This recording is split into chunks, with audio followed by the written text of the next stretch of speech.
Egg नहीं बन रहे और इसके लिए औरतें बहुत परेशान होती हैं, मगर आप कुछ ऐसी गलतियां कर रही होती हैं जिसकी वजह से एग नहीं बन रहे होते। अगर आप वो गलतियां ठीक नहीं करेंगी तो आपके एग अच्छे नहीं बनेंगे या एग नहीं बनेंगे और आप प्रेग्नेंट नहीं हो पाएंगी। मैं हूँ प्रोफेसर डॉक्टर सहर फातना। मैं कंसल्टेंट गायनेकोलॉजिस्ट हूँ, लेप्रोस्कोपिक सर्जन हूँ और बेऔलाद के इलाज की माहिर हूँ। मैं अल्तमत जनरल हॉस्पिटल में प्रैक्टिस करती हूँ Monday to Friday 1 to 4 PM और सैटरडे 6 to 8 PM।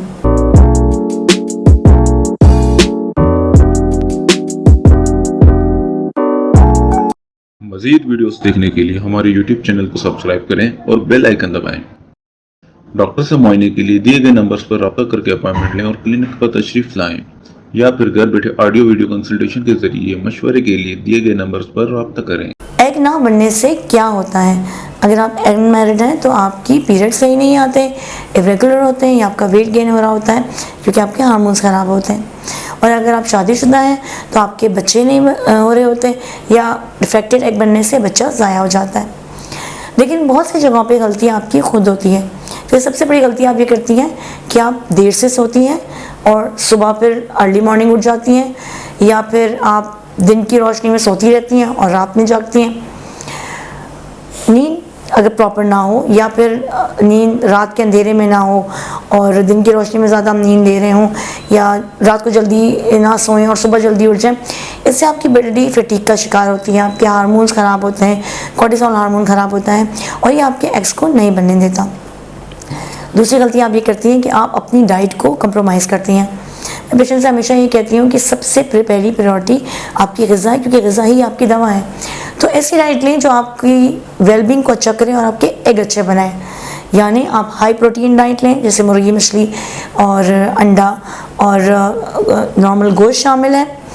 इसके अलावा आप फ्रूट्स बहुत ज़्यादा लें, आप वेजिटेबल्स का इस्तेमाल बहुत ज़्यादा करें, और इसके अलावा कुछ चीज़ें जैसे डेयरी प्रोडक्ट्स हो गया, दूध, पनीर, इन चीज़ों का भी इस्तेमाल अच्छा करें। ड्राई फ्रूट्स का इस्तेमाल ज़रूर करें, फ़िश का इस्तेमाल बहुत ज़्यादा करें, ये आपके अंडे अच्छे बनाता है। तीसरी गलती आप ये कर रही होती हैं कि जब आपको बच्चे के इलाज के लिए जाना होता है तो आप अपनी अंडरलाइंग कॉज यानी बीमारी को इग्नोर करके सिर्फ डायरेक्टली डॉक्टर को इंसिस्ट करती हैं कि बच्चा पैदा करने के लिए दवाएं हमें दे दें, हमारे अंडे बनने की दवा दे दें। अगर आपके अंदर कोई प्रॉब्लम है तो जब तक हम उसका इलाज नहीं करेंगे तो वो अंडे नहीं बन पाएंगे। यानी मिसाल के तौर पे अगर आपको पॉलीसिस्टिक ओवरीज है तो इनका इलाज है, इसका कोई इलाज भी शामिल है। हम लेप्रोस्कोपिक ओवेरियन ड्रिलिंग कर देते हैं या लेप्रोस्कोपिक PRP करके आपकी ओवरीज अगर ओल्ड एज में चली गई हैं, ख़राब हो गई, अंडे नहीं बना रही, तो उनको दोबारा से जमा कर देते हैं। तो वो एक डेली 1 डे का प्रोसीजर है, डे केयर, और उसके बाद आप आगे प्रेगनेंसी की दवाएँ ले सकती हैं। इसी तरह अगर आपकी अंडेदानी में कोई रसोली है, बच्चेदानी में कोई रसोली है, कोई और वजह है, अगर हार्मोन ख़राब है तो 1-2 महीने रुक के पहले उसका ट्रीटमेंट करें, ताकि जब डॉक्टर आपको अंडे बनाने की दवा दे रही हो तो आपके ओवरीज इस काबिल हों कि उन दवाओं को रिस्पॉन्ड कर सकें। चौथी गलती आप ये कर रही होती हैं कि जब आप बच्चों का इलाज करा रही होती हैं तो अपना वेट इग्नोर करती हैं। किसी का बहुत कम वेट हो तो वो भी अच्छा नहीं है और किसी का ज़्यादा वेट हो तो वो भी ठीक नहीं है। अब आजकल के ज़माने में प्रॉब्लम ये है कि लोग हर चीज़ ज़रा क्विक चाहते हैं। तो किसी को अगर वेट कम करना हो तो बहुत सारी दवाएं ऐसी आती हैं, दवाएं इंजेक्शन वगैरह ले लेते हैं, या बहुत दफ़ा ऑनलाइन भी बहुत सी ऐसी दवाएं ऑर्डर करके मंगवा लेते हैं जो ना तो इनकी डॉक्टर ने इनको प्रिस्क्राइब की होती है, ना आपको उनके इंग्रेडिएंट्स का पता होता है। तो कभी कभी कुछ दवाओं में ऐसे इंग्रेडिएंट्स होते हैं जो आपका वेट तो कम कर देंगे मगर आपकी बॉडी में दूसरी बीमारियाँ भी कर रहे होते हैं। इसके अलावा हो सकता है वो कुछ आगे जाके कुछ सालों में आपके लिए ख़तरनाक भी साबित हो जाए। और सबसे बड़ी प्रॉब्लम ये होती है कि इन दवाओं को लेते हुए कभी कभी हमारी जो हार्मोन्स हम दे रहे होते हैं या दवाएं दे रहे होते हैं प्रेग्नेंट होने की, वो काम नहीं करती। तो अगर आप वेट रिड्यूस करना चाह रहे हैं तो हमेशा अपने डॉक्टर से इसके बारे में मशवरा करें। वेट रिडक्शन के बहुत से और तरीके भी हो सकते हैं, जैसे अगर आप फ्री ऑफ साइड इफेक्ट्स कुछ कराना चाहें तो हम लेज़र ट्रीटमेंट करते हैं, उससे बॉडी फैट की रिडक्शन भी कर देते हैं, और इसके अलावा जहाँ जहाँ स्किन लूज हो जाती है उसको टाइट भी कर देते हैं। तो ये आपके किसी बॉडी पार्ट के लिए भी हो सकता है, आपकी चिन हो, फेस हो, आपकी आंखों के नीचे का एरिया हो, आपके हाथ पैर हो, आपकी टमी हो, स्पेशली हिप्स का एरिया हो, जहाँ जहाँ एक्सेस फैट होता है जो आपके वज़न में कंट्रीब्यूट कर रहा होता है और इंसुलिन रेजिस्टेंस भी कर रहा होता है, उसको हम लेज़र थेरेपी के जरिए सही कर देते हैं।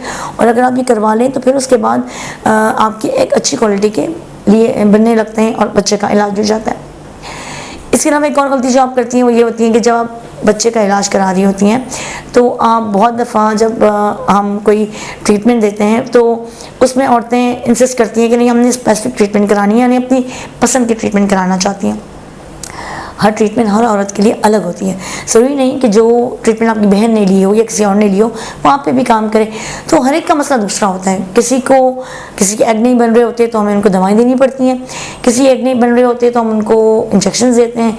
कुछ केसेस में हमें जैसे मैंने कहा कि लेप्रोस्कोपिक ओवेरियन ड्रिलिंग करनी पड़ती है, जैसे पॉलीसिस्टिक ओवरी के मरीज हों या जिनकी पीरियड्स खराब हों, वो औरतें जिनकी एज ज़्यादा हो रही होती है, उनके अंडे नहीं बन रहे होते, या एम्प्टी फॉलिकल सिंड्रोम हो जाता है, यानी फॉलिकल तो बन जाता है लेकिन उसके अंदर अंडा नहीं होता, तो उनके लिए हम यूजुअली ओवेरियन रीजुवेनेशन सर्जरी करते हैं, यानी अंडे दाने को दोबारा से यंग करने की एक सर्जरी करते हैं।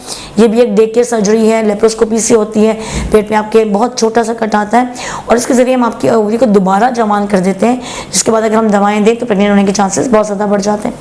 फिर कुछ केसेस में अगर आपके अंडे अच्छे नहीं बन रहे होते तो हम IUI/IVF कराते हैं। अगर अंडे नहीं बन रहे तो बजाय इस डिप्रेशन में जाने की कि मेरे अंडे नहीं बन रहे, मैं क्या करूं, कंसंट्रेट करें अपने वज़न पे, वज़न को नॉर्मल रखें, देखें कि जो आप डाइट ले रही हैं वो हेल्दी डाइट की क्राइटेरिया में आ रही है कि नहीं। अपने आप को सबसे पहले स्ट्रेस फ्री करें, जल्दी सोएं, सुबह जल्दी उठें, एक्सरसाइजेस करें, कुछ नहीं कर सकती तो वॉक ज़रूर करें। घर में आप कोई इस तरह का गेम खेल सकती हैं जैसे बैडमिंटन या कोई भी ऐसी चीज़ जो आपकी फिजिकल एक्टिविटी को बढ़ाएं, स्ट्रेस फ्री रहें, और जिस चीज़ की आपको प्रॉब्लम है उसको ज़रूर वर्कअप करें, यानी ब्लड टेस्ट में हार्मोन ज़रूर कराएं, FSH, LH, TSH, प्रोलैक्टिन, ये हार्मोन चेक कराना ज़रूरी है। शुगर अपनी चेक कराएं, ब्लड प्रेशर चेक कराएं, अगर ये सब नॉर्मल है तो अपना अल्ट्रासाउंड अब्डोमिनल पेल्विस कराएं, अपनी ट्यूब के टेस्ट भी करा के देखेंगे ट्यूब नॉर्मल है कि नहीं। और फिर एक इंपॉर्टेंट चीज़ ये होती है कि आपकी अंडेदानी दवाओं पे जवाब दे रही है कि नहीं, दवाओं के नतीजे में आपकी अंडेदानी अंडे बना रही है कि नहीं, और अगर आपकी अंडेदानी अंडे नहीं बना पा रही है, अच्छी क्वालिटी के अंडे नहीं बना पा रही, तो फिर जो डिफरेंट दवाएं हैं वो लें पहले, जिनसे आपकी अंडेदानी एक्टिवेट हो जाए, काम करने लग जाए, और जब काम करने लगेगी तो फिर हम आपको अंडे बनने की दवाएं दे देंगे और फिर वो कामयाब भी हो जाएगा। अगर आपको बेऔलादी का कोई भी मसला है, बच्चे ज़ाया हो रहे हैं, बच्चे नहीं ठहर रहे या बच्चा वक्त से पहले पैदा हो जाता है, तो आप मुझसे कांटेक्ट कर सकते हैं। मैं इस चीज़ की स्पेशलिस्ट हूँ ताकि हम आपकी इस मामले में हेल्प कर सकें। Thank you so much for watching this video.